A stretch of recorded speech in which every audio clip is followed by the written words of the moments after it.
Hey guys, welcome to Fishing Tackle Channel. I wanted to share with you my collection of rare fishing reels that I've purchased throughout the year.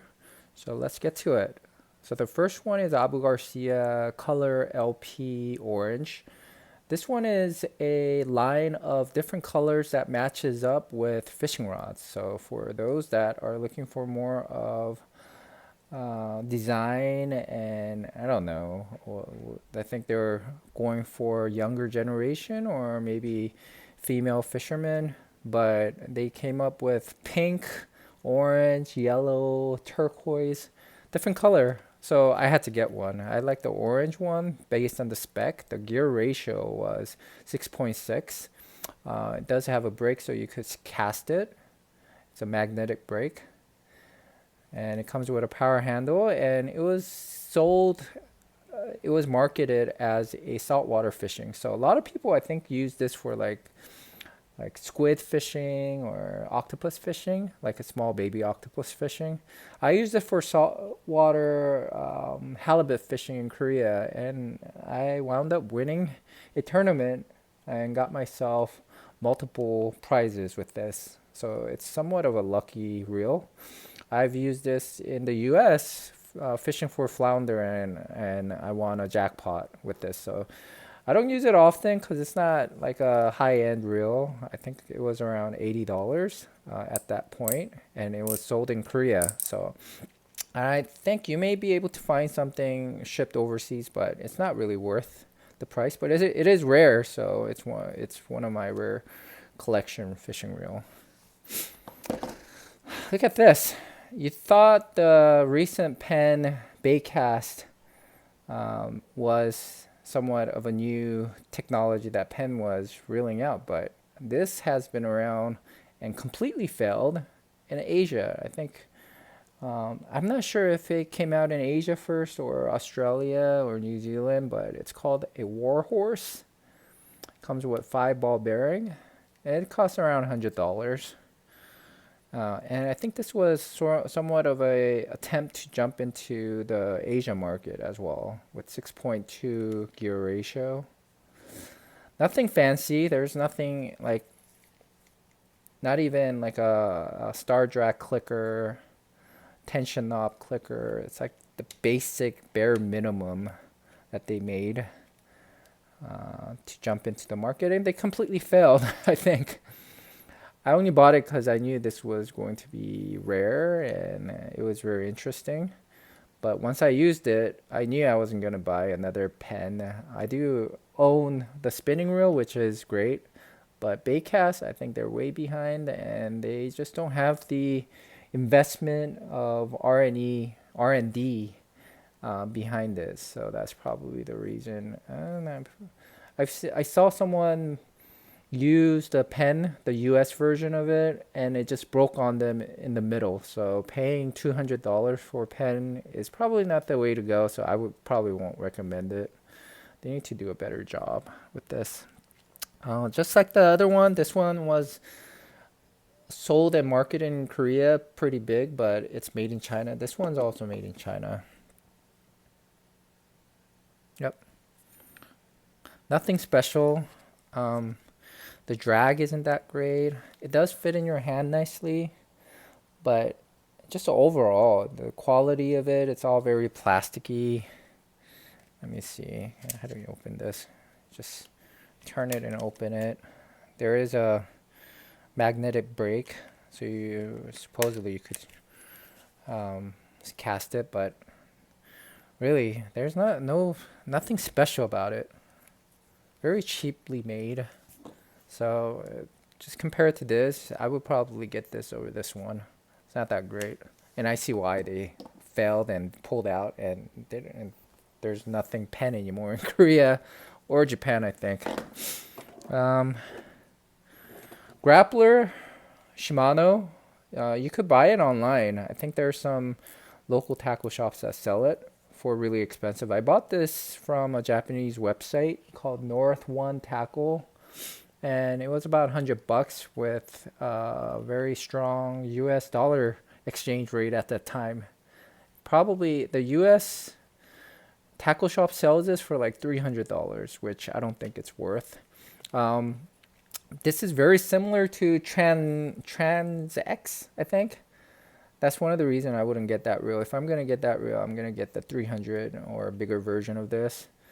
Um, so that's something to keep in mind. I wouldn't overpay for those because the quality is pretty much the same. And you could get much more. Well, you could pay much less for grappler. So that if you're looking at Shimano Trans-X, like 300 version, I would probably look at grappler.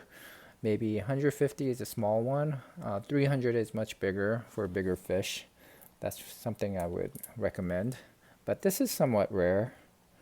It's weird that they sell grappler rods in the US. You could get it from Amazon and stuff, but not so many for the reel for some reason. Probably because they're selling it as a Trans-X. It's a different color, but model-wise, if you look at it, I could be wrong. If you guys are more expert at this, leave a comment. I'm not an expert, but it's a very good reel. Among these three, this is probably my favorite one. I've caught a big bluefish with this, and I had no issue reeling it in. It's a very strong, smooth reel because it's Shimano, of course, right? Here's a nice little reel. I changed the handle for it. It's called a Pocus. Under this brand line of Lexima, but it's actually from a company, a well-known Korean owned company called Banix. So if you're Korean, you probably know what this company is. It's like, I guess, the pen of Korea. It's a Korean company, fishing company. I bought this because it has pretty fancy. I think I paid around $100 for this, $120. Comes with a 12 ball bearing. It's super light, very compact, and a pretty good drag, I believe, and it holds enough lines. Let's see. Line capacity 3 P. This is 3 PE, 150 meter. So for like 25 pounds, it holds up to 150 meters. So it had a pretty good line. It has a nice little magnetic. Pull this out. As well as, I think this is called centrifugal brakes as well. So yeah, you could cast these things. It's very plasticky though. It looks like a metal, but this is all plastic. And I've had this for quite a bit, for many years, and no issue with it. So it's a good reel. Again, Pocus, Banix, line of Lexima. Yeah. Here's the saltwater, somewhat of a big tide. So it's for big fishing. This is mainly used for like shark fishing, as well as I've seen people fish for yellowtail, jacks, and stuff like that. I got the right hand, and I think it was around $170. This is a Korean company, but made in Taiwan, I believe. It has this. See. So this one is not a lock button like you would find on Shimano and Daiwa and most this type of jigging reel. This one is actually used as for trolling. So once you have this clicked on, it makes this trolling clicker sound. So that's kind of cool. Although it's supposed to be a jigging rod, it doesn't have a lock function on it, but instead of trolling. So I could use this for trolling as well, whether it's a striper fishing or bluefish trolling or tuna or whatever. This has crazy power. I think it's like over 30 pounds of drags or something like that.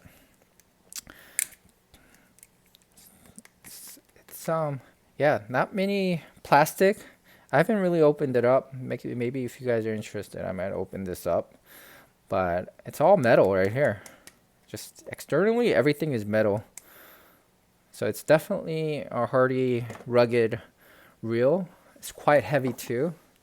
So if I'm fishing for deep sea fishing for bigger fish, I'll probably use this reel for jigging as well as regular trolling. Oh, sorry about that.